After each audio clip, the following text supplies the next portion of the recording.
अस्सलाम वालेकुम। उम्मीद है कि आप सब लोग खैरियत से होंगे। जैसे कि हम अपनी लेक्चर सीरीज़ को लेके चल रहे हैं और अभी हम फ़र्स्ट ईयर का जो सिलेबस है उसको कवर कर रहे हैं। तो आज का जो हमारा टॉपिक ऑफ डिस्कशन है वो है चैप्टर नंबर 7 में से फर्स्ट लॉ ऑफ थर्मोडायनेमिक्स। ठीक है, तो फर्स्ट लॉ ऑफ थर्मोडायनेमिक्स को डिस्कस करने से पहले हम कुछ टर्म्स हैं जो कि इस चैप्टर में बार बार इस्तेमाल हुई हैं, जिसमें सिस्टम, सराउंडिंग और स्टेट फंक्शन की टर्म्स जो हैं वो शामिल हैं। तो पहले हम इनको देख लेते हैं कि ये क्या होती हैं, ताकि जब हम बार बार इस चैप्टर को पढ़ें तो हमें जो है इन टर्म्स को लेके कन्फ्यूजन ना हो। तो चलिए हम अपना लेक्चर जो है वो स्टार्ट करते हैं आज का। सबसे पहले हम देख लेते हैं सिस्टम एंड सराउंडिंग क्या होता है। सिस्टम क्या होता है कि वो तमाम चीज़ें जिनको हम स्टडी कर रहे होते हैं, या आप कह लें कि वो जैसे आप किसी लैब के अंदर काम कर रहे हैं और वहाँ पे जिस पोर्शन में आप काम कर रहे हैं, लाइक आपका जो भी आपके पास स्पीकर वगैरह है जिसके अंदर आप रिएक्शन अपना कर रहे हैं, ठीक है, तो वो आपका सिस्टम होगा। ठीक है, तो इस तरह हम सिस्टम को डिफ़ाइन कर सकते हैं कि it is any portion of the universe which is under study is called a system. कि वो पोर्शन यूनिवर्स का जिसको जो है वो आप स्टडी कर रहे हैं, ठीक है, तो वो आपका सिस्टम होगा। जैसे कि कोई केमिकल रिएक्शन है तो आप देख रहे हैं कि इसके अंदर हीट चेंजेस जो है वो कितनी आई हैं, या इसका कलर चेंज जो है वो कितना हुआ है, या कितने भी फिज़िकल चेंजेस इसके अंदर आई हैं, तो वो आप उसके अंदर जो है उस सिस्टम को स्टडी कर रहे होते हैं। ठीक है, तो वो जिस भी चीज़ को आप स्टडी करेंगे तो वो आपका सिस्टम होगा। और सिस्टम के अलावा बाकी जितनी भी जो पोर्शन है यूनिवर्स का, वो तमाम जो है वो सराउंडिंग होगा। ठीक है, सिस्टम के अलावा बाकी हर चीज़ जो है वो आपकी सराउंडिंग में आती है। तो ये सिस्टम एंड सराउंडिंग था। इसके बाद हम देख लेते हैं स्टेट फंक्शन क्या होता है। स्टेट फंक्शन ये ना एक्चुअली में एक मैक्रोस्कोपिक प्रॉपर्टी होती है किसी भी सिस्टम की, जिसकी कुछ डेफिनेट वैल्यूज़ होती हैं। ठीक है, और फाइनल और इनिशियल स्टेट की, और इसमें जो है वो पाथ अडॉप्ट करने की भी कोई आप कह लें कि वो कैद नहीं होती कि आप ये जो प्रॉपर्टीज़ होती हैं इनको आप किसी भी तरीके से किसी भी रूट के ज़रिए जो है वो हासिल कर सकते हैं। ठीक है, लेकिन इसके लिए आपको जो फाइनल और इनिशियल स्टेट्स हैं किसी भी सिस्टम की, आपको उसका पता होना चाहिए। इसकी अगर हम एग्ज़ाम्पल लें तो इसमें हमारे पास pressure, temperature, volume, internal energy और इंथैल्पी वगैरह आते हैं। ठीक है, और जब भी हम इनको इस्तेमाल करते हैं एज अ स्टेट फंक्शन, तो फिर हम इनको कैपिटल वर्ड से जो है वो डिनोट करते हैं। जैसे प्रेशर है, इसको कैपिटल पी से, टेम्परेचर है कैपिटल टी से, वॉल्यूम है कैपिटल वी से, इंटरनल एनर्जी है कैपिटल ई से, और इंथैल्पी है एच से। ठीक है, तो इनको हम इस तरह के सैम्बल से जो है वो रिप्रेजेंट करते हैं। अब हम देख लेते हैं फर्स्ट लॉ ऑफ थर्मोडायनामिक्स क्या कहता है। फर्स्ट लॉ ऑफ थर्मोडायनामिक्स के अकॉर्डिंग ये है कि आपके पास अगर कोई एनर्जी है ना, तो ना तो आप उसको बना सकते हैं, ठीक है, और ना ही आप उसको डिस्ट्रॉय कर सकते हैं। लेकिन ये हो सकता है कि आप उसको एक फॉर्म से दूसरी फॉर्म के अंदर जो है वो चेंज कर दें।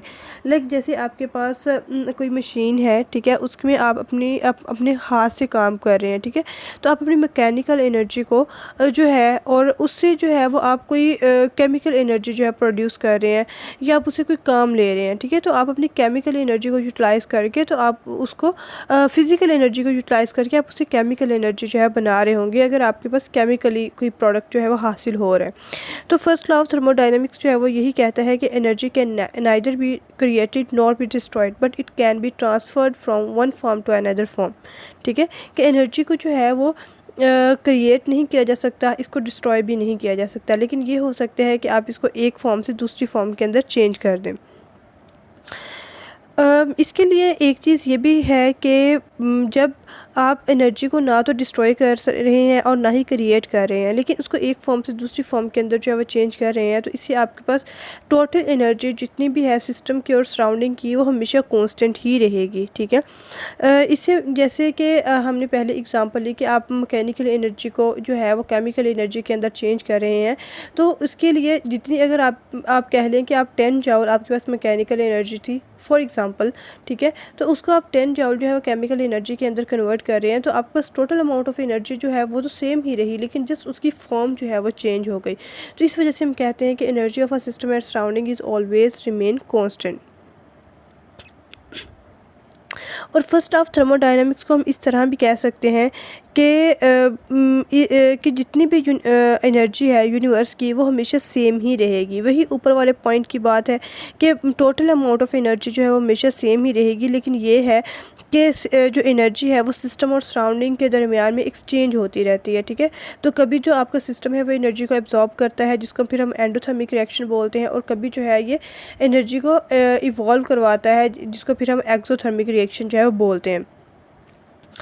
और ये जो फर्स्ट लॉ ऑफ थर्मोडायनामिक्स है ये एक्चुअल में किस चीज़ के साथ रिलेट कर रहा होता है कि जब भी आपकी जो है वो काम करते हैं और जिसमें हीट ट्रांसफ़र वगैरह होती है, तो इस तरह की जो एनर्जी चेंजेस हैं तो ये एक्चुअल में उनको डिफ़ाइन करता है।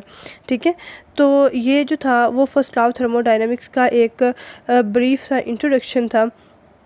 अब हम इसकी एग्जांपल देख लेते हैं। जैसे कि आपके पास कोई हीट इंजन है, ठीक है, उसके अंदर थर्मल एनर्जी जो है आप उसको कन्वर्ट करें मैकेनिकल एनर्जी के अंदर, और इसी तरह मैकेनिकल एनर्जी को जो है वो आप कन्वर्ट कर रहे हैं इन केमिकल थर्मल एनर्जी के अंदर।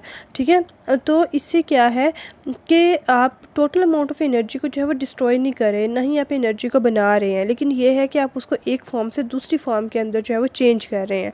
तो हीट इंजन जो है वो इसकी बेस्ट एग्जांपल है। और अगर हम इसकी इक्वेशन देखें फर्स्ट लॉ ऑफ थर्मोडायनामिक्स की, तो उसको हम रिप्रेजेंट करते हैं del E is equal to Q plus W. ठीक है, तो इस तरह हम इसको रिप्रेजेंट कर लेंगे, और इसमें देखें कि डेल ई जो है वो क्या है, तो वो है change in internal energy of a system. Q जो है ये अलजेब्रिक सम होता है heat transfer between system and surrounding, और डब्ल्यू जो होता है ये वर्क इंटरेक्शन होता है of the system with its surrounding. ठीक है, और इसी तरह अगर हम ये देखें कि वर्क जो है वो हमारे पास नेगेटिव है, जैसे कि del E is equal to Q minus del P del V है, तो और डेल वी जो है वो हमारे पास ज़ीरो है, मतलब वॉल्यूम का चेंज जो है वो ज़ीरो है, तो then del E is equal to Q V हो जाएगा। ठीक है, तो ये फिर हमारे पास फाइनल फॉर्म जो है वो आ जाएगी। यहाँ पे कुछ पॉइंट्स जो है वो नोट करने के काबिल हैं, वो ये कि ये वाला जो लॉ है वो जस्ट आइसोलेटेड सिस्टम्स के लिए फ़ॉलो होता है। ठीक है, जिसके अंदर फिर एनर्जी जो है वो कांस्टेंट रहती है, कि आपका जितना भी सिस्टम है उसके वो किसी दूसरे सिस्टम के साथ जो है वो कनेक्ट नहीं होना चाहिए, वो एक आइसोलेटेड सिस्टम होना चाहिए। और दूसरे नंबर पे ये कि इंटरनल एनर्जी जो है ये पॉइंट फंक्शन है और प्रॉपर्टी होती है किसी भी सिस्टम की, और इसके अलावा जो इंटरनल एनर्जी है वो एक एक्सटेंसिव प्रॉपर्टी होती है। एक्सटेंसिव प्रॉपर्टीज़ कौन सी होती हैं? जो कि मैस पे डिपेंड करती हैं। लेकिन अगर आप देखें तो जो स्पेसिफिक एनर्जी होती है वो एक इंटेंसिव प्रॉपर्टी होती है जो कि इंडिपेंडेंट होती है किसी भी मैस से। तो आपने ये यहाँ पे जो है वो वर्ड का ख्याल रखना है कि आपने स्पेसिफिक एनर्जी या अकेले एनर्जी की बात नहीं करनी, आपने हमेशा इंटरनल एनर्जी की बात करनी है। तीसरे नंबर पे ये कि for an ideal gas the internal energy is a function of the temperature only. ठीक है, तो जब आप आइडियल गैसेस की बात करेंगे तो उनके लिए जो इंटरनल एनर्जी होती है वो जस्ट उनके टेम्परेचर का फंक्शन होती है। लेकिन अगर हम नॉर्मली देखें रियल गैसेस के लिए, तो इसमें जो इंटरनल एनर्जी होती है तो वो जितनी भी टोटल अमाउंट ऑफ एनर्जी होती है किसी भी सिस्टम की, जिसमें हमारे पास काइनेटिक एनर्जी है और पोटेंशियल एनर्जी है, तो ये सारी एनर्जीज जो हैं उसके लिए काउंट होती हैं। लेकिन आइडियल गैसेस के लिए जो इंटरनल एनर्जी है वो जस्ट उसके टेम्परेचर का फंक्शन होगी।